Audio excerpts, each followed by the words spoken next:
dealing with addiction. For the past 23 years, I have been a functional addict. Yeah, we're going to pause right there. I'm going to let you think about that for a minute. Let that settle in. Addicted to what, you ask? Marijuana. I've stopped on and off. I've made excuses why I can't be an addict. Not me, because addict, it's a real ugly word. It's not sexy at all. It ain't cute. And nobody ever gives anybody a compliment using the word addict. Usually when somebody calls you an addict, it hurts. Because it's such a negative connotation to it. And for those of you who feel like you're going to go ahead and cut this video off because I'm not talking to you, you don't have to be using drugs or alcohol to be an addict. An addict is simply somebody who does something, uses something, involves themselves in a certain activity, and it's uncontrollable. You crave this thing. You have withdrawals when you don't involve yourself in it. And regardless of any type of adverse consequences, you still do that thing. So you don't use drugs and you don't drink alcohol, but you addicted to sex. Every time you go out the house and every time you meet a man, you got to lay on your back. You an addict. Oh, you're not having sex because you asking it? You claim you waiting on God and you waiting on your husband? And you feel like that bag of toys that you got in your room and you masturbate every other night? You feel like that's letting you off the hook because you're not actually having sex with somebody? You using the toy? And by the way, you're not even penetrating. You're just using it on the outside for stimulation. Don't play with me today. It's the same thing. It's the same thing. You might as well go out and do it with somebody else. At least you might get a little bit more pleasure from it.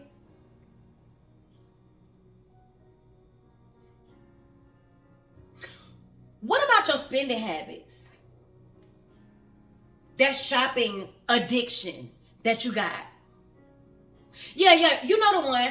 Every month, when a new pair of shoes, whether it be sneakers, heels, Louboutins, new purses. Every time something new come out, you got to go get it because you got a reputation to uphold. And you don't dare go around everybody else wearing all the name brands when you supposed to be it. You can't show up in Walmart. You can't show up with Target. You can't show up with Macy's.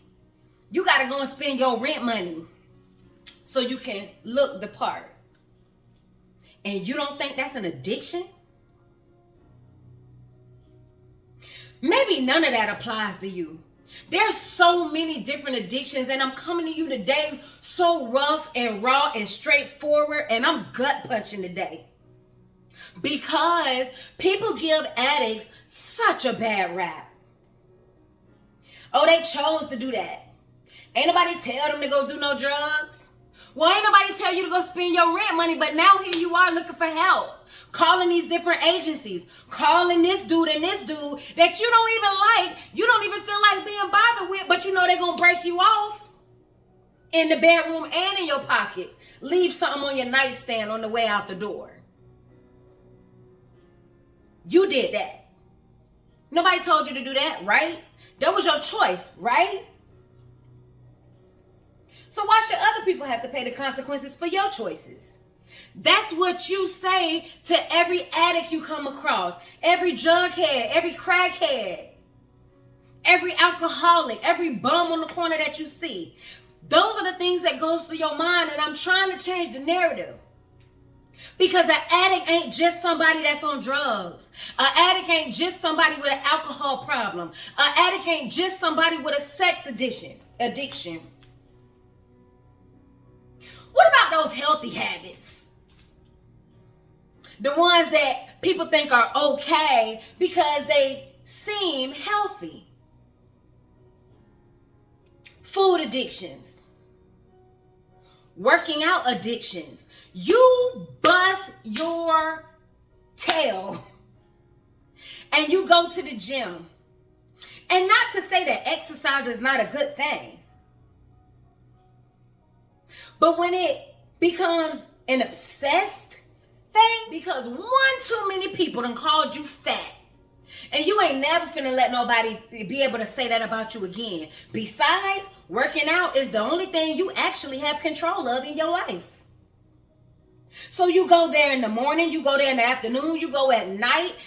While you're sleeping at night, you're dreaming about going to the gym, dreaming about working out. But nobody thinks that it's an addiction because it's good for you. It ain't hurting nobody. You're an addict. You're obsessed with an idea of being skinny and being a certain size. Because you don't think you ever gonna get nobody to love you if you ain't slim. You don't think you ever gonna find your husband, your Boaz, if you ain't packed and stacked. But let me tell you something, baby. With all your fat, with all your cellulite, with all your bumps and lumps, with all your dimples, with all your stretch marks, when he comes along, he gonna love every bit of you. I'm not saying don't work out. I'm saying stop judging people that are addicted to something that's different than what you're addicted to just because you don't understand their perspective.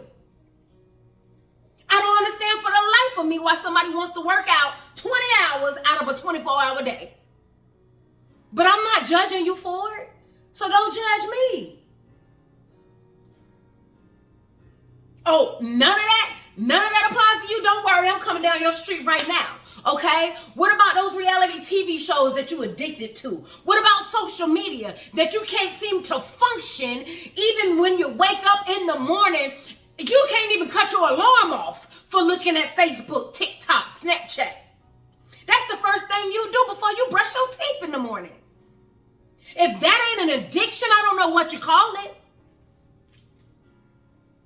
Y'all will sit and binge watch Netflix for 8 hours out of the day, every single day, and you don't get your work done. You don't cook for your kids. You don't please your man. You don't do anything that you're supposed to do. You don't pray to God. You don't spend time with him. Nothing. None of your responsibilities are priority. Because you on social media, checking your likes, checking the comments, lurking on people's pages, not liking and not commenting, by the way. Binge watching series just so you can get on social media and talk about it. And you don't think you an addict?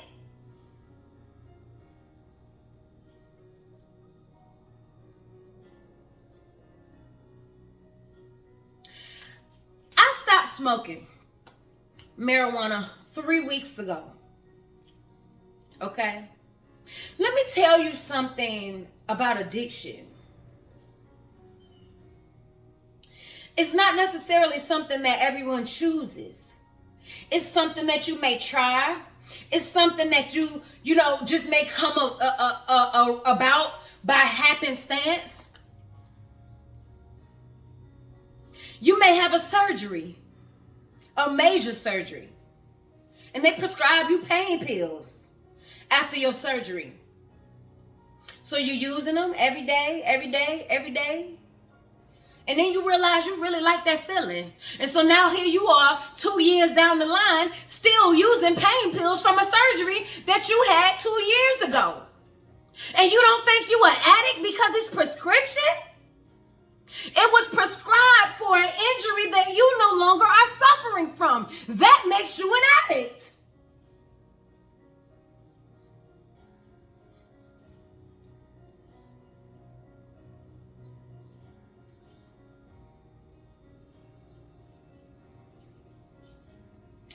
God is calling us to make a choice. He ain't forcing us to quit nothing. Do I feel like weed is a bad thing? No. Do I feel like weed is a drug? Absolutely not. Do I feel like it was harming me or anyone else in the process of me smoking it? No. Did God force me to quit smoking weed? No. God was still giving me dreams. God was still speaking to me in the midst. God still sustained me for 2 years with no job. God still covered me and protected me from the witches and the warlocks and the demons and the devils that were after me. He did that. God still watches over me every single day and night. God still shows up and blesses me abundantly. I still operate in the prophetic, even though I used to prostitute.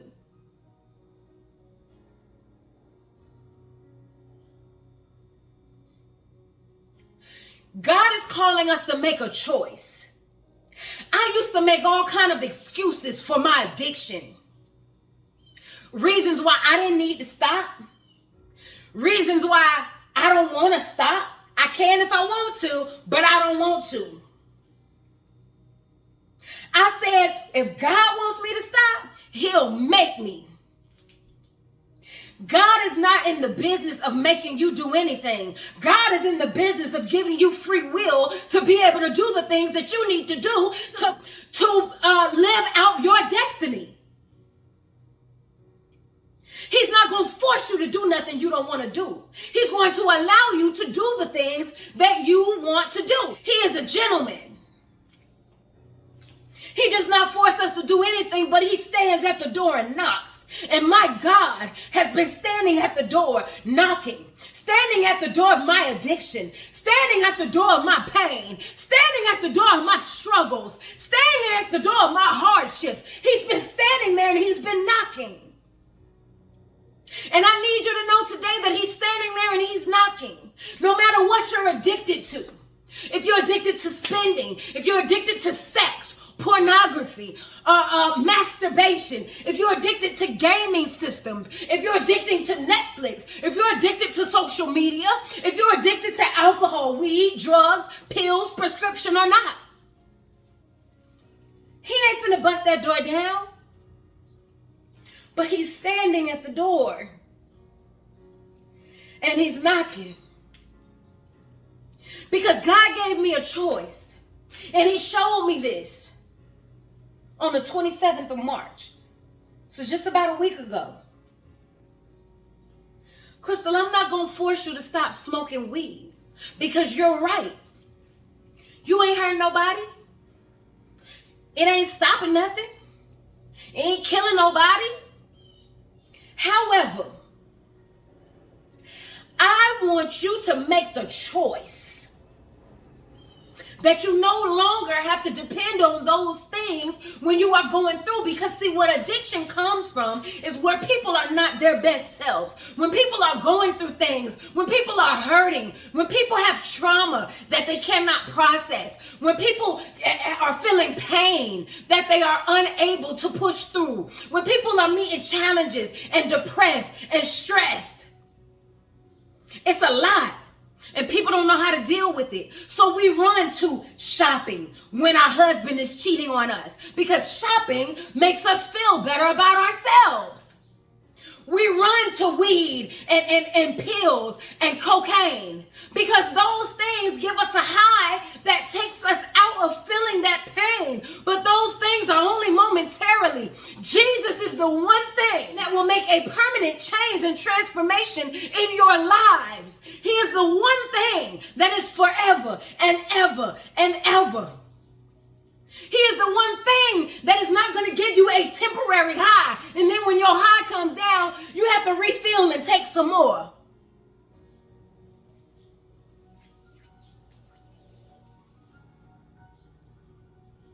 He's giving you a choice today. And he wants you to choose him.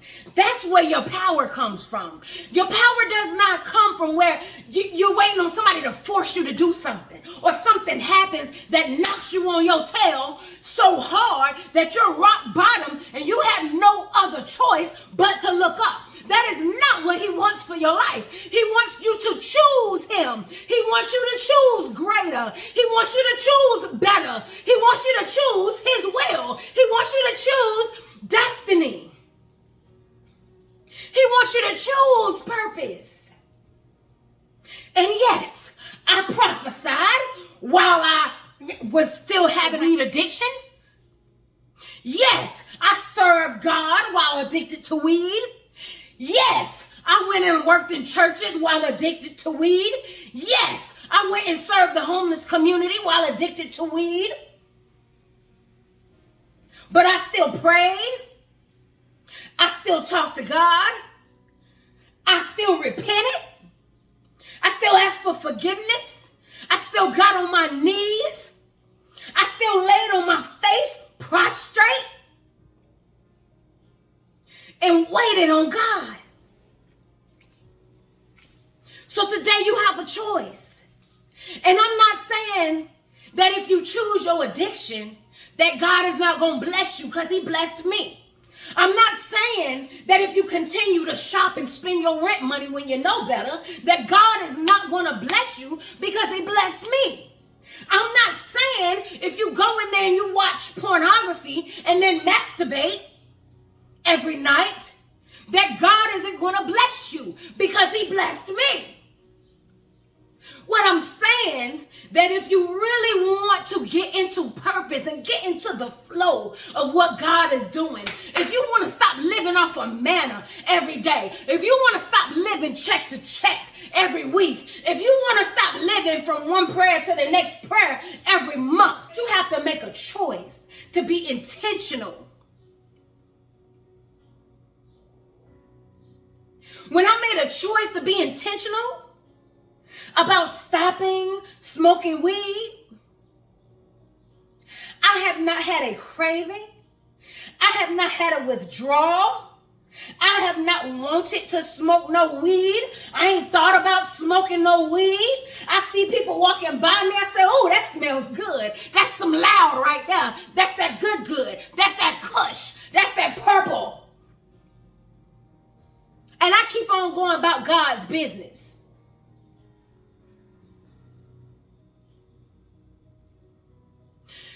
God does not want to change who you are.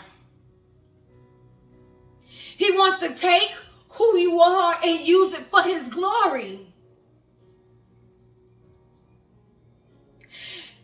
And I am coming to you today telling you that I have been clean from smoking weed for almost a month now, without falling back into that addiction. I would still be blessed if I still smoke weed. But I don't want to just be blessed. I want abundant blessings. I want purpose. I want destiny. I want God's will for my life. Because what he has for me is way better than anything I could ever think of or imagine for myself. I want y'all to get in the flow. And to get into God's flow, you're going to have to get out of some things. So if you're one of the ones who happens to be living with an addiction, I know you've tried to quit before and it didn't work. God is saying try again. But this time don't try it in your own power. Give it to him.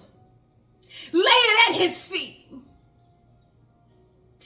Give him your burden and take his. Because God said his burden is light. It's easy.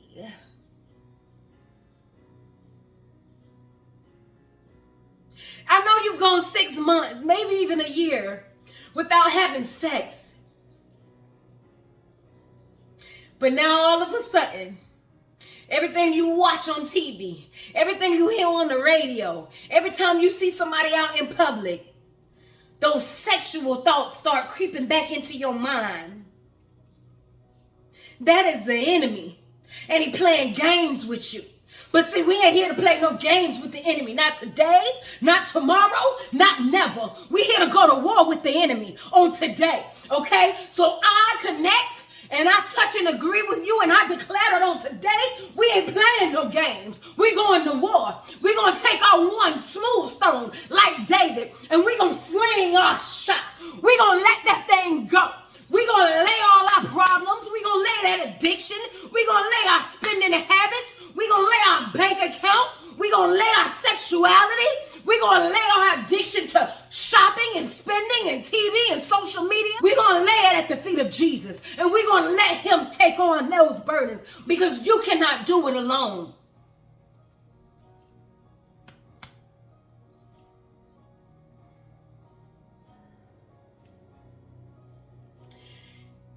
If you happen to be one of those people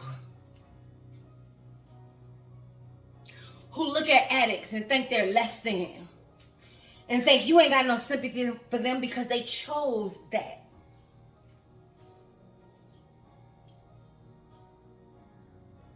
I challenge you. Change your perspective. Take away the magnifying glass from blowing up everybody else's issues and turn it on yourself with a mirror this time. And look at your own issues. Look at yourself in the mirror. Everybody's addicted to something. Just because yours is not a drug nor a liquor, don't make you no better. Change your perspective on today. Ask God for forgiveness on today. Lay your burdens at his feet and leave them there. Don't go to God, ask him to help you and heal you, and then run back to the very thing that is enabling you. Don't lay it down and pick it up.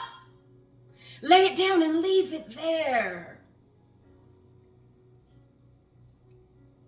God loves you so much. And he wants you to love him enough to choose to let go of those things. To choose and be intentional about the things that you're doing. Prioritize him. Make him first. I know you think you can't live without those things. I know you think you can't go on without those drugs. I know you think the pain is too intense. My God.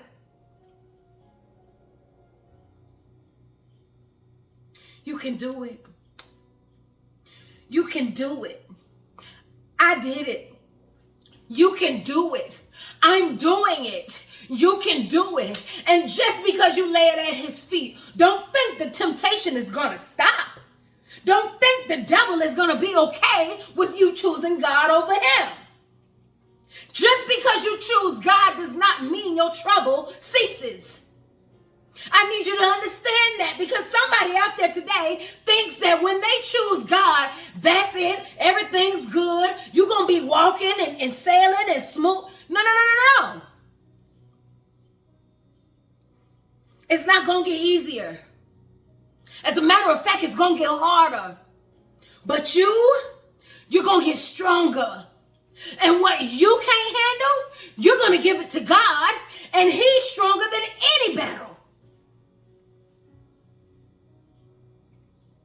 He's stronger than any addiction. He's stronger than any circumstance. Give it to God. Give it to God.